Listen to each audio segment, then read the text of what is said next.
¿Qué está en juego con la elección del fiscal general de la República y quiénes pueden resultar afectados o beneficiados tras esa decisión de los legisladores? La respuesta a esa y otras preguntas aquí en 8 en punto.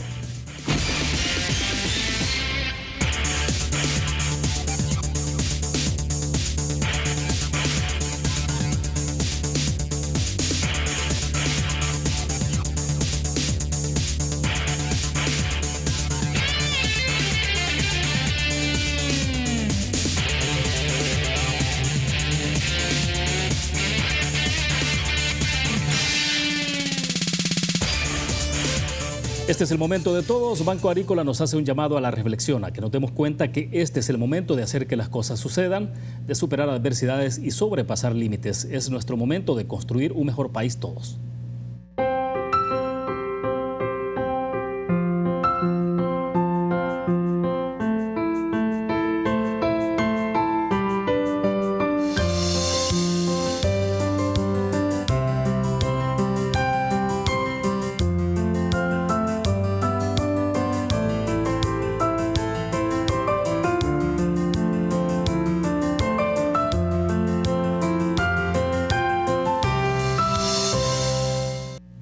Buenas noches, bienvenidos a 8 en punto. Gracias por acompañarnos. Nuestros temas de esta noche: discusiones legislativas, la elección del fiscal general de la República y desde luego el rumbo del país en el contexto de elección presidencial que estamos viviendo.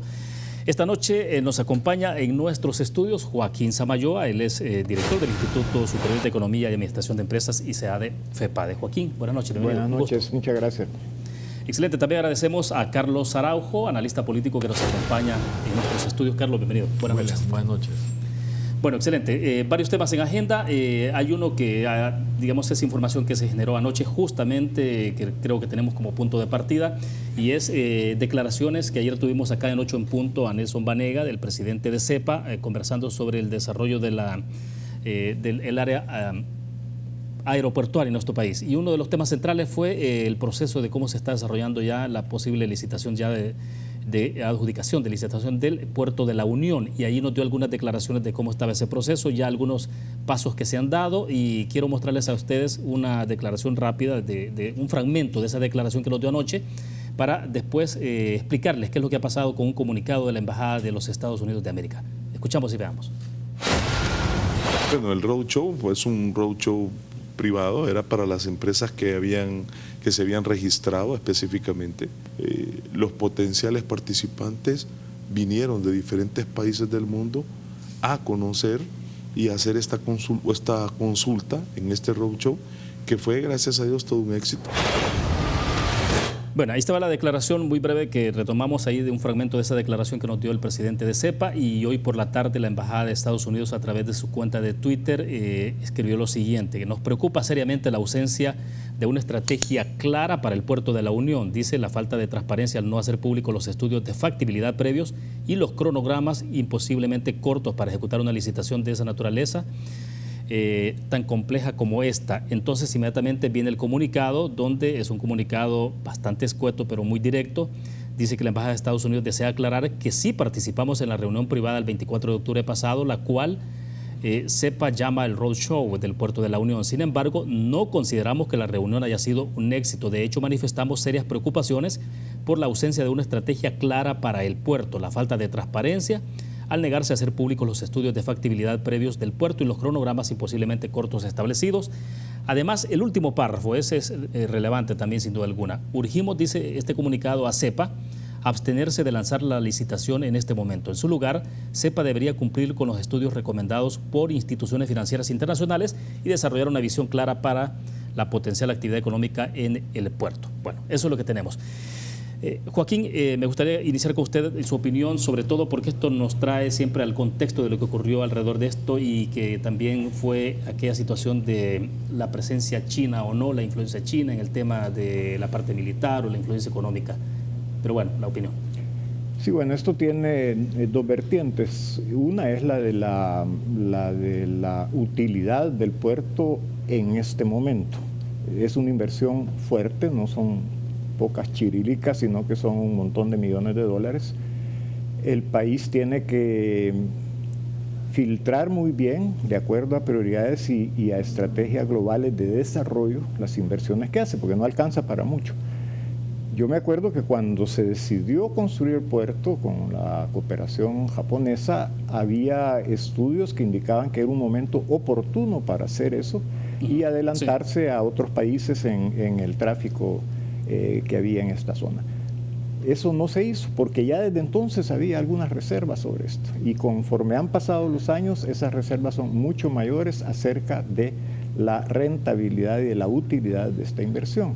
Ese es uno de los aspectos que hay que considerar. Sí. Pero el otro que le preocupa mucho a los Estados Unidos es el de la falta de transparencia, puesto que Estados Unidos sabe que hay estudios que no se están dando a conocer y que no apuntan en el sentido de aprobar una licitación de esa naturaleza en estos momentos.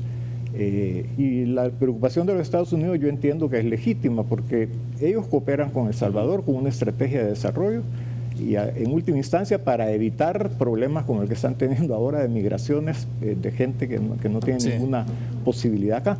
Pero si ven que el gobierno nuestro está jalando en una dirección completamente opuesta, porque siempre que hay corrupción el desarrollo sufre tremendamente y el país se estanca. Entonces, yo creo que estas son las cosas que hay que ponderar en esta decisión de abrir la licitación, aparte de que el gobierno cambia en unos pocos meses y dejar con semejante bulto a un nuevo gobierno del partido que sea, pues tampoco es la cosa más aconsejable.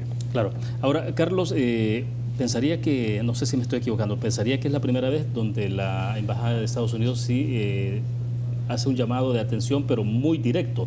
O sea, sí han habido declaraciones, ¿no? Pero me parece que esto ha sido como mucho más directo que lo que hemos tenido hasta hoy sobre el tema del Puerto de la Unión. Yo creo que, y comparto, que hay una genuina preocupación por parte del gobierno de los Estados Unidos con lo que está sucediendo en la licitación del puerto. O sea, tienen que intervenir, entiendo de esta manera, ante la inminente aceleración que el gobierno está metiéndole a la licitación como tal. O sea, se nota, o sea, es notorio totalmente por las declaraciones también del presidente del CEPA el día de ayer, que como que quieren terminar la tarea y dejar adjudicado esto, tienen un deadline que es el gobierno que ya se va y por lo tanto quieren entregarlo, ¿verdad?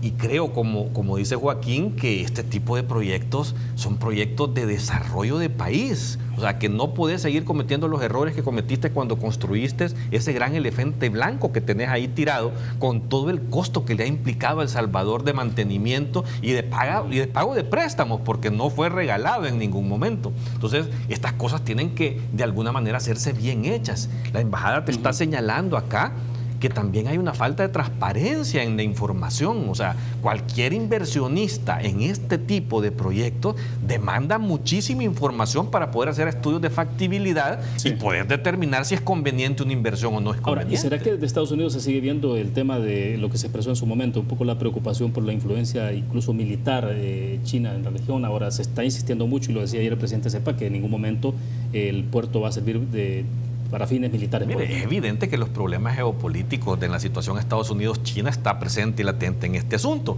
pero es que al final de cuentas, yo te digo, si yo fuera el gobierno, yo haría este procedimiento con toda la transparencia del mundo y con las reglas clarísimas para todo el mundo.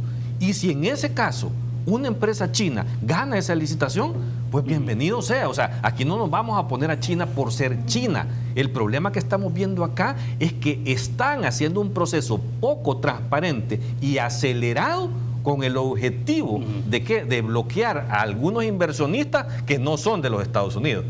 O sea, es que eso es lo que está detrás de esto. No sé si había algo para cerrar este segmento. Sí, nada más sobre este último punto, y es que es obvio que hay que proyectarnos a futuro, porque la gente que dice, no, si es que no se está haciendo para eso, no va a haber intervención militar china. Bueno, eso lo dice usted, señor, ahora que está en el gobierno, pero mañana se va, ¿verdad? Supongamos que su intención es recta y honesta y que su evaluación es lo mejor que usted puede hacer, bien, pero ¿qué va a pasar dentro de unos años? Usted no lo controla. Entonces, porque un señor presidente de una autónoma me diga que esto no va a ocurrir, eso para mí no es argumento. Bien, perfecto. Nos quedamos en el punto, hacemos una pequeña pausa comercial. Regresamos.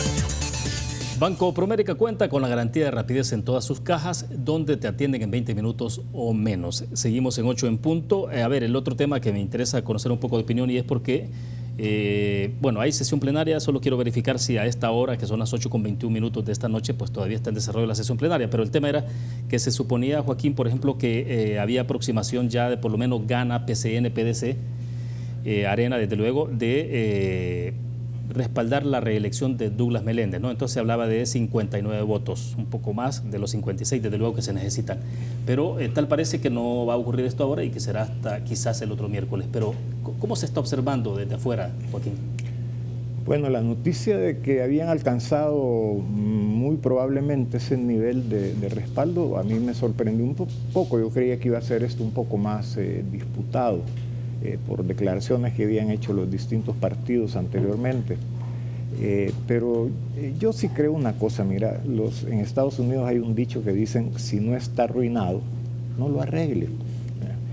Yo creo que en este caso del fiscal no ha incurrido en ninguna falta seria o grave, ni de acción ni de omisión. Sí ha tenido cosas análisis comunicacionales, le digo yo. A uno pueden parecerle mal, ¿verdad? Y que hay que señalarlas, pero ha hecho un trabajo bueno en general. Se ha atrevido a hacer algo que nadie antes se había atrevido. Ha empezado a cambiar la cultura, no solo de la institución, sino del país. Ya ahora se lo tienen que pensar. Antes era bastante seguro de que no los cachaban y entonces podían robar lo que les diera la gana. Yo creo que esas cosas son procesos largos en una sociedad y no es sabio abortarlos, para nada. Entonces yo creo que este fiscal merece, y el país necesita, que haya continuidad en el trabajo de la fiscalía. Sí. Todavía que entre los candidatos hubiera alguien que uno diga: qué bárbaro, este sí que es realmente bueno, lo haría muchísimo mejor que el fiscal. O sea, que se le diera de verdad competencia a Douglas Meléndez. Pero no habiendo eso, y no habiendo, digamos, nada de fondo o serio que se le pueda señalar en su gestión al fiscal Meléndez, yo creo que no se compliquen. Los diputados tienen una oportunidad buena aquí de reivindicarse de la gran cosa que hicieron ahí con los magistrados de la Corte y hacer una elección rápida sin ningún problema. Ese es mi punto de vista. ¿Qué podría estar pasando en el FMLN? Porque sí decían y dicen de que está en la lista que tienen ellos, ¿no? Pero no parece que sea uno de los favoritos. Es que en esto siempre hay cálculo, William, porque la verdad es que todos dicen que quieren lo mejor para el país, pero la verdad es que todos calculan quiénes de los nuestros están un poco en problemas y podrían más adelante, como parte de los procesos que ya están abiertos o como nuevos procesos judiciales, podrían ser llamados a la justicia. Yo creo que todos los partidos hacen eso. El FMLN tiene algunos de los suyos que no son angelitos y que hasta ahora no los han tocado. Sí, yo creo que hay un poco de debate interno de cuidarse las espaldas. Lamentablemente ese es un criterio que pesa bastante. Creo que pesó en el caso de la Corte y que debe estar pesando ahora también. Pero yo sí esperaría que, ya que hay un poco de impulso de alcanzar un consenso en una decisión que a todas luces es la mejor, no van a encontrar otra mejor. No debieran darle tanta vuelta al asunto. Sí. Ahora, Carlos, se estaba hablando un poco sobre el tema de si hay una evaluación real o no la hay, si hay un baremo, porque, bueno, la lista era de 32, se redujo a 16. Sí. Exactamente, luego dijeron que la lista era 16, luego 14, luego 13, al final ya ni sabemos cuál es la lista real con la que se han quedado, una lista corta, pero el tema es ese, ¿no? Que había un poco de discrepancia sobre si realmente hay una evaluación o no. Definitivamente no hay una evaluación pública. O sea, los diputados nos están quedando a deber de nuevo en cuanto a los mecanismos, en la forma en que están decidiendo ir depurando estas listas. Y los veo bastante más relajados y bastante más tranquilos que cuando estaba la anterior sala de lo constitucional. O sea, porque en aquel momento por lo menos se cuidaban de hacer un poco mejor el procedimiento y el protocolo. Ahora lo único que hemos visto es una lista que poco a poco se va reduciendo y que aún así tiene la salvedad, la lista, de que eso no excluye que en algún momento puedan retomar a alguien de lo que han quedado en el camino. O sea, como quien dice que lo que estamos haciendo, al final de cuentas, van a llegar los 33 siempre al final del camino si no se alcanzan los suficientes votos. yo comparto el hecho de lo que dice Joaquín, de que la tienen fácil. O sea, la reelección del fiscal Douglas Meléndez creo que no tiene sentido estarla discutiendo. O sea, el tema aquí es: por sus frutos los conoceréis. Es la única persona, el único fiscal que ha demostrado un compromiso serio en el combate a la corrupción y contra la impunidad en este país. Nadie en el pasado ha hecho una actuación, pero ni por cerca, a lo que este fiscal ha estado haciendo, con todas las críticas que tú sos testigo que yo le he hecho, pero son manejos de comunicación, de cómo trata ciertos casos ante los medios, a ciertas personas ante los medios, o cómo divulga ciertas informaciones, pero eso no quita para nada su compromiso con el país, su compromiso contra la corrupción, que no lo ha demostrado nadie. O sea, más que la sala que acaba de salir también, que también tuvo ese perfil, y ¿para qué vamos a arruinar las cosas, como dice Joaquín, si las tiene fácil ahí? Ahora, uno piensa, Joaquín, por ejemplo, qué hacer con la Fiscalía en todo caso, cuando digamos que se reelige a Douglas Meléndez, pero ¿qué pasa con la Fiscalía en términos del respaldo financiero, del respaldo que necesita para poder desarrollar su trabajo, ¿no? Porque al final todo esto pasa por un tema de presupuesto. Claro, Douglas Meléndez ha hecho muchísimo con el mismo recurso que prácticamente han tenido casi todos los fiscales, pero al final se requiere de más apoyo. Definitivamente, y eso es algo que el presupuesto para 2019 está ya discutiéndose y tiene las cantidades que tiene para el Ministerio Público. Pero si Douglas Meléndez sigue, yo creo que ahora está ya en capacidad de tener una idea mucho más clara de cómo debe cambiar la Fiscalía, de qué manera, hasta qué punto y qué hace falta para respaldar esos cambios. Acordemos que cuando llega Douglas Meléndez se encuentra una Fiscalía en la que el anterior fiscal general, que está preso ahora, tenía cantidad de gente ahí a su servicio y para objetivos turbios, ¿verdad? Entonces casi el primer año se lo ha tenido que gastar Douglas Meléndez sabiendo de quién se puede fiar, de quién no, con quién cuenta, con quién no cuenta para este combate a la corrupción. Yo creo que está ubicado, y esa es otra de las razones por la cual sustituir un fiscal como él en ese momento sería un error tremendo, ¿verdad? Porque siempre hay una curva de aprendizaje, de conocimiento de las instituciones que Douglas Meléndez ya la llenó. Entonces yo creo que el 2019 se tendría que ir necesariamente con lo que está presupuestado y ojalá con la continuidad de la cooperación internacional que le han echado el brazo. Y que bastante. La cooperación internacional ha sido clave en este Ha sido hoy, muy ¿no? clave, definitivamente, política y financieramente. Sin el acompañamiento de esa cooperación no hubiéramos visto los casos que hemos visto. Así es. Entonces, y todo el mensaje que ha enviado también cuando han aparecido los embajadores, incluso en aquella famosa fotografía que salieron respaldándolo, ¿no? ¿Cómo no? Sí. Y de hecho los embajadores estuvieron muy preocupados en la coyuntura de elección de este fiscal, y eso lo digo porque me reuní con varios de ellos y estaban realmente preocupados porque todo apuntaba a que Luis Martínez iba a lograr doblar brazos y chantajear suficiente como para lograr la reelección. Entonces yo creo que en esto de la cooperación internacional está clara que este país sin combate a la corrupción no sale adelante. Así de sencillo. Entonces, y ese es el interés que principalmente se le ve al gobierno de los Estados Unidos cuando interviene tanto en este tipo de asuntos. Porque lo que les interesa a ellos, ¿cuál es? Que este país se desarrolle de alguna manera para evitar todo ese flujo migratorio ilegal hacia los Estados Unidos, que es un problema para todo el mundo. O sea, si el interés es genuino de querer que este país de verdad salga adelante, y para salir adelante, lo primero que tenés que hacer es que quienes administran la cosa pública sean personas correctas y probas. Bueno, perfecto. Nos quedamos en ese punto. Vamos a la pausa, regresamos y hablamos un poco del desarrollo de la campaña presidencial. Volvemos.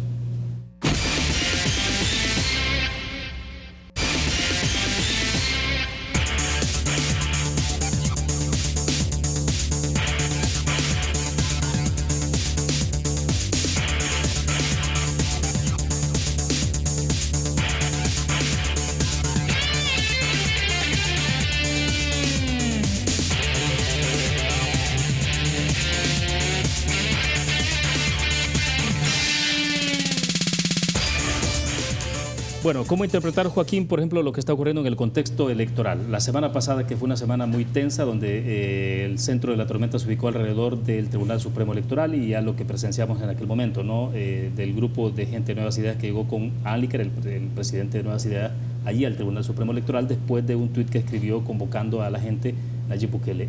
Ese tipo de hechos, ¿cómo deben, qué tipo de lectura merecen? Bueno, la única lectura posible, William,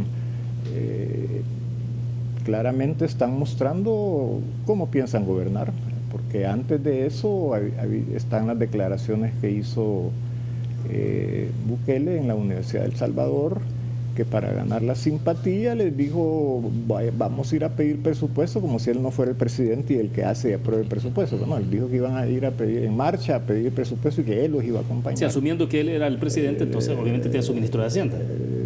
Sí, no, pero era absurdo, porque si él es el presidente y él pone a su ministro de Hacienda, es absurdo que él se sume a la marcha para presionar al gobierno para darle presupuesto a la universidad. Pero bueno, el caso es que luego después dice que si hace falta que él se suma como comandante en jefe de la Fuerza Armada y le ordena al ejército y a la policía toda que no repriman esas manifestaciones y que las dejen hacer lo que les dé la gana.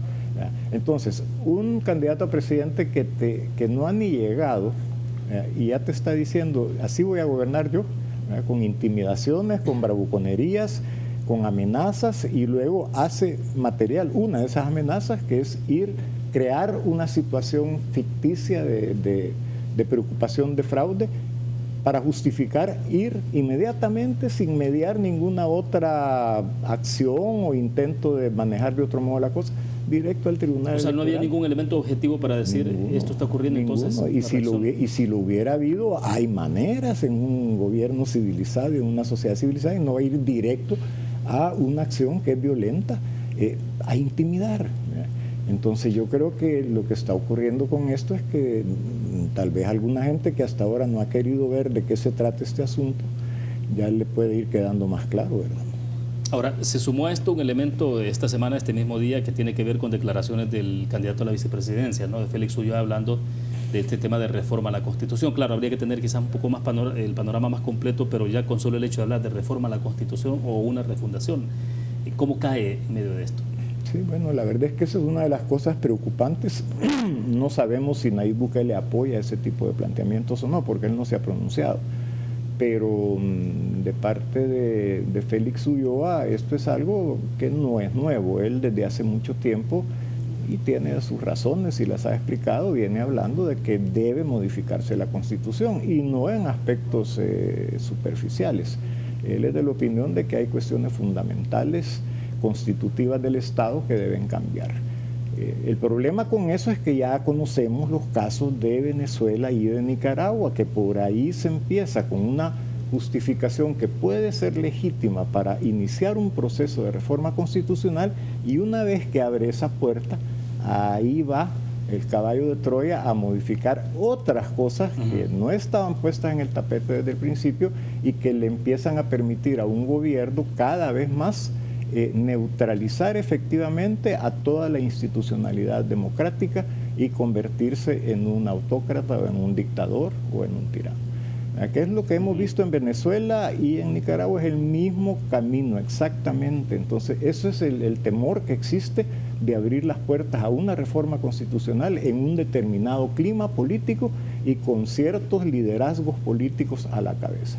De acuerdo, Carlos. No, y lo peligroso de ese tema es que no estamos hablando, él no se expresa de una simple reforma, algo muy puntual sobre el tema de la Constitución, sino que habla de que la Constitución está agotada y que hay que replantear completamente el tema constitucional. O sea, eso es algo delicado, eso es algo que hay que ponerle mucha atención y monitorearlo, y creo que deberían de alguna manera estos candidatos aclarárselo a la población. Pero como dice Joaquín, desde el momento en que están en una campaña electoral poniendo sobre la mesa temas como eso, se vuelven delicados, o sea, porque lamentablemente en la región tenemos experiencias muy negativas con relación a temas de replanteamientos constitucionales con otros objetivos como tal. Y yéndonos al otro punto del tema sucedido con Nayib Bukele y el Tribunal Supremo Electoral, tal y como lo dice el Faro el día de ahora en un editorial, de verdad es que peca de irresponsable y muestra su falta de convicción democrática totalmente. O sea, inventarse, porque fue así, inventarse un fraude, incitar a la violencia por algo que jamás existió, que hasta su mismo partido, su presidente, fue al día siguiente al tribunal a negarlo completamente y aceptarlo, que el tribunal estaba haciendo correctamente las cosas. Pero no solo es ese tema. Días antes, cuando tú ves las reacciones de Nayib Bukele con relación a las propuestas que el candidato Callejas empieza a elaborar sobre el tema de la derogatoria del 5%, peleando por quererse abrogar él la iniciativa de esa reforma cuando en ningún momento había propuesto una eliminación de ese tema. Al día siguiente Callejas habla de un tema del despilfarro de los fondos de casa presidencial para orientarlos al tema de las medicinas, y también se mete a pelear con él sobre ese tema del despilfarro de casa presidencial. O sea, está teniendo una serie de reacciones que llaman la atención, o sea, de verdad.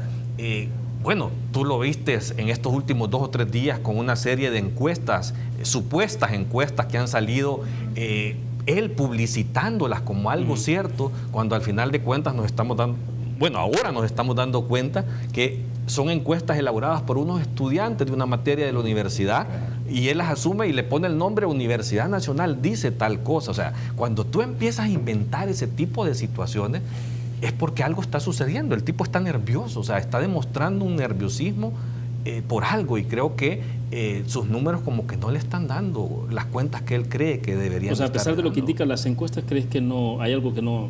Pero es que a pesar de lo que indica cuáles encuestas, las que él publica, las que él publicita, porque en realidad, y eso lo he venido diciendo yo, si tú le das seguimiento a mi cuenta de Twitter como tal, tengo días de estar peleando con ese tema en cuanto a que las diferencias que él está divulgando o publicitando o haciendo un gran escándalo con ellas no son realmente lo que en la realidad está sucediendo. O sea, ese es un tema que creo que podríamos hablar un solo programa de las encuestas en general como tal, que no están reflejando la realidad de lo que está sucediendo en cuanto a la opinión pública en este país. Ahora, ¿tiene que ver el tema del trabajo territorial de los partidos políticos en esto? Aquí, por ejemplo, uno piensa, porque obviamente que allí hay que ver la parte de cuántas alcaldías gobierna cada uno de los partidos políticos, que eso de alguna forma le da una influencia territorial. Definitivamente, que una influencia que en el día de la elección es fundamental para movilizar el voto en apoyo logístico y de otra índole. Y esa es una de las principales debilidades que se les señalaban desde meses antes que Nayib terminara seleccionando un vehículo para presentarse como candidato, era el tema del vehículo y del aparato territorial. Porque sin aparato territorial es sumamente difícil ganar una elección a nivel nacional. Es distinto una alcaldía, una municipalidad, aunque sea la de San Salvador, grande y todo, pero a nivel nacional es otra historia. Es posible que ellos le hayan apostado a que con el tiempo iban a poder penetrar suficiente a estas municipalidades gobernadas por otros partidos, pero no parece que es lo que ha ocurrido.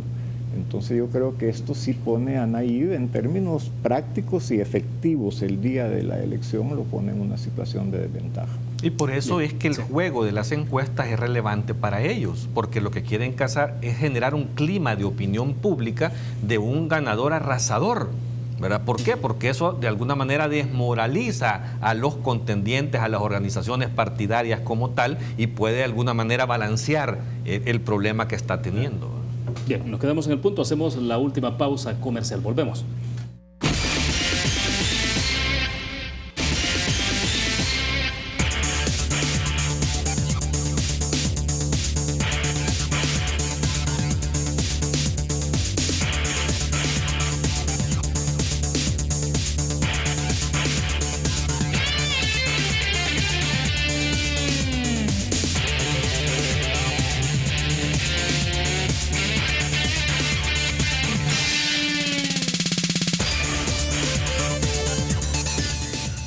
Bien, ¿les parece si dedicamos los últimos minutos a hablar un poco sobre lo que está ocurriendo en Nicaragua, ¿no? Porque la Asamblea Nacional hace algunas horas ha sesionado y lo que ha hecho es lo que venía haciendo en las últimas sesiones, anular personería jurídica a varias organizaciones defensoras de derechos humanos. Almagro se ha pronunciado, el secretario general de la Organización de Estados Americanos, lo ha hecho también un pronunciamiento de la Oficina de Derechos Humanos de Naciones Unidas. Y el sector empresarial, Joaquín, que por ejemplo ha tomado la decisión después de una asamblea que duró prácticamente 2 días, de salir a las calles, convocar a una gran marcha nacional y exigir la liberación de presos políticos y pedir el adelanto de elecciones en ese país. Sí, yo creo que Bueno, esto de la Asamblea Legislativa de Nicaragua es justo lo que estábamos hablando. Cuando hay un poder totalitario, absoluto, entonces estas instituciones simplemente están pintadas en la pared. Son de trámite para mantener la ficción de un Estado democrático, pero la verdad es que hacen lo que quieren. Y una de las cosas que quieren es callar y apartar del camino a cualquiera que estorbe, a cualquiera que señale atrocidades, a cualquiera que critique. Entonces, ya cuando se llega tan lejos como negar la existencia, negarle la existencia a organizaciones de derechos humanos, pues ya es evidente que por algo lo hacen, ¿verdad? Algo quieren ocultar, que es lo que han estado haciendo todos estos meses, pues que es una represión salvaje. Yo creo que este régimen le está pasando lo que a todo régimen dictatorial de esa naturaleza. Llega un momento en que para aferrarse al poder necesitan cada vez más hacer cosas más contrarias a los derechos básicos mínimos de la población, hacer cosas cada vez más aberrantes, hacer atrocidades cada vez mayores, porque su posibilidad de permanecer en el poder se va quedando cada vez más limitada. Yo creo que Nicaragua está comenzando como a entrar al principio del fin. Yo creo que la respuesta internacional ha sido la que debe ser, y la respuesta del empresariado también. Ya parece que entre ellos han visto quién era el que estaba bloqueando estas iniciativas, lo han señalado por su nombre, y ahora el sector empresarial está unido en manifestarse de esa manera. Yo creo que la presión que se va a poner interna e internacional sobre el régimen de Ortega en las próximas semanas es bastante grande. O sea, ¿resultó caro ese experimento en Nicaragua de aquello de que se hablaba de los empresarios hacían su trabajo en materia económica mientras no se metían en la parte política y el gobierno, ese tipo de... Ese era el acuerdo, básicamente, que un montón de empresarios, no solo nicaragüenses, sino salvadoreños también, porque me acuerdo haber platicado con algunos y haberles dicho, cuidado, esto va a llegar un momento en que se les va a reventar en la cara. Porque ese era ese esquema. Ortega les decía, miren, no me estorben, no se metan políticamente conmigo, y yo los dejo hacer los negocios que quieran, ¿verdad? Bueno, ese esquema obviamente ya no es viable, y desde luego los empresarios están perdiendo grandes cantidades de dinero cada semana que transcurre esta situación ahí. ¿Qué consecuencias puede tener esto, y en términos sobre todo la relación con el FMLN acá localmente, Carlos? Y la izquierda, digamos, si lo vemos en una visión a nivel latinoamericano.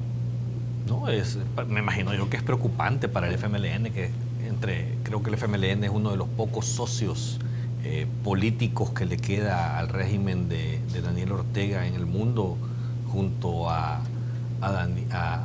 Maduro en Venezuela. O sea, creo que solo imagínate la calidad de socios que puede tener, ¿verdad?, el FMLN, y que los ha defendido internacionalmente. Creo que esto definitivamente les va a repercutir en alguna medida, principalmente porque recuerda que quien le dio protección al expresidente Funes fue Daniel Ortega a una solicitud hecha por el FMLN. O sea, eso lo declaró su secretario general en algún momento.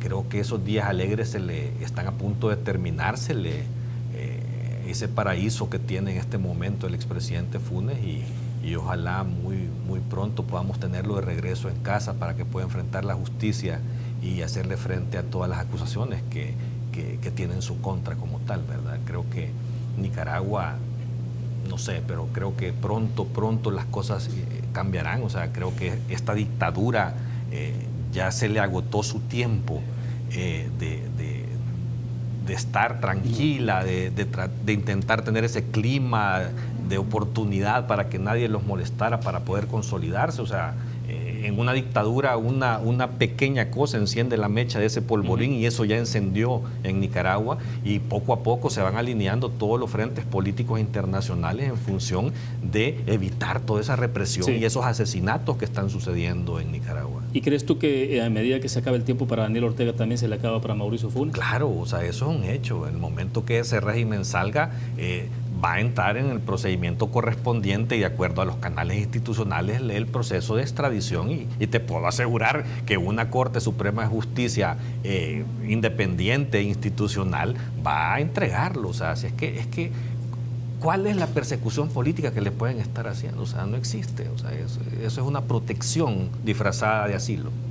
Bueno, Mauricio Funes ha estado escribiendo en las últimas horas incluso sobre el tema de reelección de Douglas Meléndez, ¿no? Ha estado pronunciando sobre eso. Claro, yo me imagino que está bastante preocupado porque si él tiene la esperanza de que haya un cambio de fiscal, yo creo que para él nada puede ser peor que Douglas Meléndez, porque Douglas Meléndez ya demostró que no... Fue el que le inició el proceso. Que no reacciona a intimidaciones, ni a tweets, ni a nada de eso, ¿verdad? Entonces, Mauricio Funes, supongo yo que está muy preocupado y muy temeroso de que se proceda a reelegir a Douglas Meléndez, porque eso significa que el proceso contra él continúa y continúa vigorosamente, pues no como una cuestión meramente de forma o de procedimiento. Y porque el tema de asilo es estrictamente la otorgación de gobierno, ¿no? De gobierno. El reconocimiento que le dio Daniel Ortega. Correcto. Bueno, solo explicaste tú qué persecución política le está haciendo el gobierno de El Salvador a un expresidente.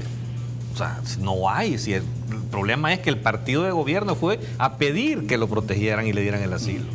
Ese es el problema. Perfecto, se nos agotó el tiempo. Gracias, Carlos, por haber compartido con nosotros esta noche. Muy gentil. Gracias, Joaquín. Gracias, William. Bueno, perfecto. Nosotros terminamos de esta forma 8 en punto. Gracias que nos acompañaron. Nos vemos mañana. Estará con nosotros el director de Centros Penales. Buenas noches, que descansen.